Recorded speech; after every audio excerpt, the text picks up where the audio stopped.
जय श्रीमन नारायण। जो टिप्पणी मैं देने जा रहा हूं वह रामानुज दास श्रीमन गट्टू वेणुगोपाल स्वामी द्वारा दी गई है। अध्याय 10 विभूति योग श्लोक 38। दंडो दमयतामस्मि नीतिः अस्मि जिगीषताम् मौनं चैवास्मि गुह्यानां ज्ञानं ज्ञानवताम् अहम्। ओम। गीताचार्य श्री कृष्ण परमात्मा अर्जुन सहित हम सभी को विभूति योग सिखा रहे हैं। परमात्मा कह रहे हैं, अर्जुन, सजा देने वालों में मैं धर्मी दंड हूं। जो लोग विजय चाहते हैं उनमें मैं राजनीतिक कौशल हूं। अर्जुन, सभी रहस्यों को छिपाने में मैं मौन हूं और बुद्धिमानों में मैं बुद्धि हूं। जैसे कि श्री कृष्ण परमात्मा अपनी दिव्य शक्ति की विशालता को व्यक्त कर रहे हैं, श्री कृष्ण परमात्मा की शिक्षाओं को ध्यान में रखते हुए जब भी हम दंड शब्द सुनते हैं, जब भी हम कौशल शब्द सुनते हैं, जब भी हम गुप्त मौन शब्द सुनते हैं, जब भी हम शब्द ज्ञान सुनते हैं, तो आइए हम उनमें श्री कृष्ण परमात्मा के उच्चतम पहलू का आनंद लें। श्री कृष्ण परमात्मा या श्रीमन नारायण के प्रति समर्पण करके अपने जीवन को सार्थक बनाने का प्रयास करते हुए आइए हम श्री कृष्ण परमात्मा के शब्दों को श्लोक के रूप में दोहराने का प्रयास करें। दंडो दमयतामस्मि नीतिरस्मि जिगीषताम् मौनं चैवास्मि गुह्यानां ज्ञानं ज्ञानवताम् अहम्। श्रीमन्नारायण करिष्ये वचनं तव। सर्वं श्रीकृष्णार्पणमस्तु। जय श्रीमन्नारायण। श्रीमद् भगवद गीता का संपूर्ण सार श्री कृष्ण परमात्मा द्वारा अध्याय 18 श्लोक 65 से 70 में 8 कार्य करने के लिए दिया गया है। श्री कृष्ण कहते हैं, मुझे वे लोग पसंद है जो इन 8 बातों का पालन करते हैं। मैं उन भक्तों की हर प्रकार से रक्षा करूंगा। श्री कृष्ण परमात्मा द्वारा बोली गई संपूर्ण भगवद गीता को सुनने के बाद अर्जुन कहते हैं, करिष्ये वचनम तव, जिसका अर्थ है, कृष्ण, मैं वैसा ही करूंगा जैसा आप कहेंगे। यही कारण है कि श्री कृष्ण ने अर्जुन को सभी प्रकार की सफलताएं और जीत प्रदान की है। आइए परमात्मा को वचन दे कि हम इन 8 कर्मों का पालन करेंगे।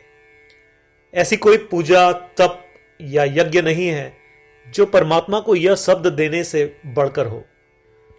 मैं कहूंगा कि ये 8 प्रतिज्ञाएं हमें करनी चाहिए। कृपया आप सभी इन्हें अपने दिल और दिमाग में सोचें। इस प्रकार श्री कृष्ण को अपना वचन देते हुए आइए हम सभी श्री कृष्ण के सुंदर चेहरे को खुशी से चमकते हुए देखें और आनंद का अनुभव करें। जय श्रीमन नारायण। ये है हमारे 8 वचन। हमारा पहला वचन, हे श्रीमन नारायण, जैसा आपने निर्देश दिया मैं हमेशा आपका ध्यान करूंगा और आपके बारे में सोचूंगा। हमारा दूसरा वचन, हे श्रीमन नारायण, जैसा कि आपने सलाह दी मैं हमेशा आपका भक्त रहूंगा। हमारा तीसरा वचन, हे श्रीमन नारायण, मैं अपने सभी कार्य आपकी सेवा के रूप में और आपकी संतुष्टि के लिए करूंगा।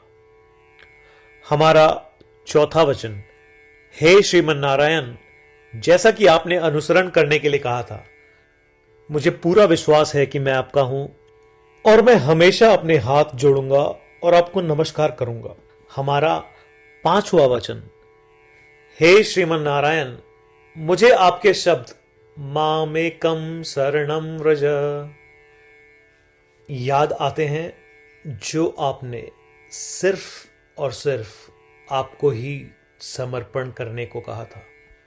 श्रीमन नारायण, मैं केवल आपके प्रति समर्पण करता हूं। हमारा छठा वचन, हे श्रीमन नारायण, मुझे आपके शब्द मां शुचः याद आते हैं कि आप हमें शोक न करने का आश्वासन दे रहे हैं। मैं अब शोक नहीं करूंगा।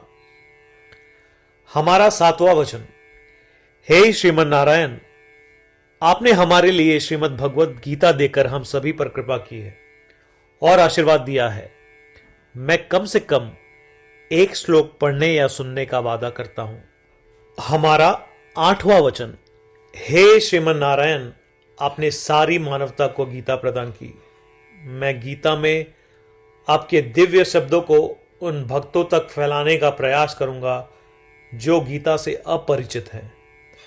हमने अभी अभी परमात्मा को 8 वचन दिए हैं। प्रतिदिन श्रीमन नारायण को यह वचन देना कि हम वैसा ही करेंगे जैसा वे कहेंगे, अपने आप में एक महान पूजा है। आइए हम उसे अपने अटल विश्वास के साथ अपना वचन दें। श्रीमन नारायण करिष्ये वचनम तव, जिसका अर्थ है, श्रीमन नारायण, मैं आपके निर्देशों के अनुसार कार्य करूंगा। सर्वम श्री कृष्णार्पणमस्तु। जय श्रीमन नारायण।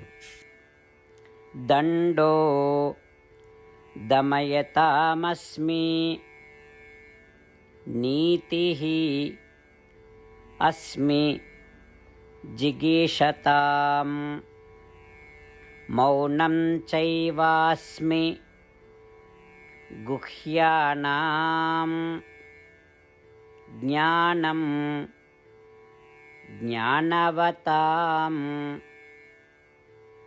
अहम्। ॐ दंडो दमयतामस्मि, नीतिरस्मि जिगीषताम्, मौनं चैवास्मि गुह्यानाम्, ज्ञानं ज्ञानवताम् अहम्। श्रीमन्नारायण करिष्ये वचनं तव। सर्वं श्रीकृष्णार्पणमस्तु। जय श्रीमन्नारायण।